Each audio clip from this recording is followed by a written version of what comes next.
আজকে সন্ধ্যার জন্য একটা নাস্তা রেসিপি বানিয়েছিলাম ব্রেড দিয়ে। খুব সিম্পলভাবে বানানো, খেতে দুর্দান্ত স্বাদের।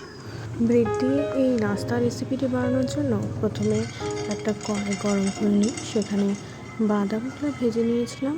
এরপর বাদামের সঙ্গে কিছুটা আদা, রসুন কুচি এবং লঙ্কা কুচি, জিরা, ধনিয়া এবং লবণ দিয়ে সবগুলো দানা দানাভাবে পেস্ট করে নিয়েছিলাম। এরপরে কড়াইয়ে তেল গরম করে সেখানে হিং দিয়েছিলাম। হিংটা একটু নাড়াচাড়া করার পর পিষে রাখা বাদামগুলো কড়াইয়ের মধ্যে দিয়ে দিলাম। একটু আলতোভাবে নাড়াচাড়া করার পরে একটা সেদ্ধ করা আলু দিয়ে দিলাম। এরপর সমস্ত কিছু একসঙ্গে ভালোভাবে নেড়েচেড়ে নেওয়ার পর সামান্য পরিমাণ চিনি দিয়ে দিলাম এবং সব উপকরণগুলো একসঙ্গে ভালোভাবে নেড়েচেড়ে নেওয়ার পরে সামান্য কিছু ধনেপাতা কুচি উপর থেকে ছড়িয়ে দিলাম। আলু এবং বাদামের মিশ্রণটি এবার আলাদাভাবে নিয়ে ছোট ছোট বল আকারে করে রাখলাম।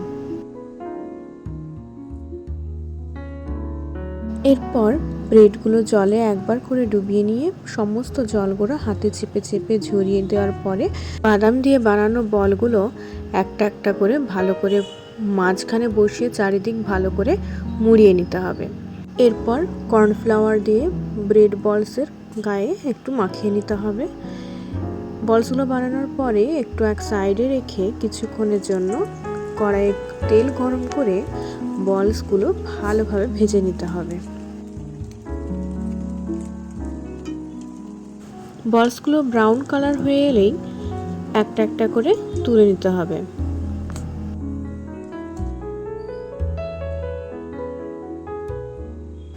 এইভাবে খুব সহজেই বানানো যায় এই ব্রেড বলসগুলো। খেতেও খুব ভালো হয়, উপরটা খুব মুচমুচে হয় খেতে। ভিডিওটি সম্পূর্ণ দেখার জন্য অনেক ধন্যবাদ।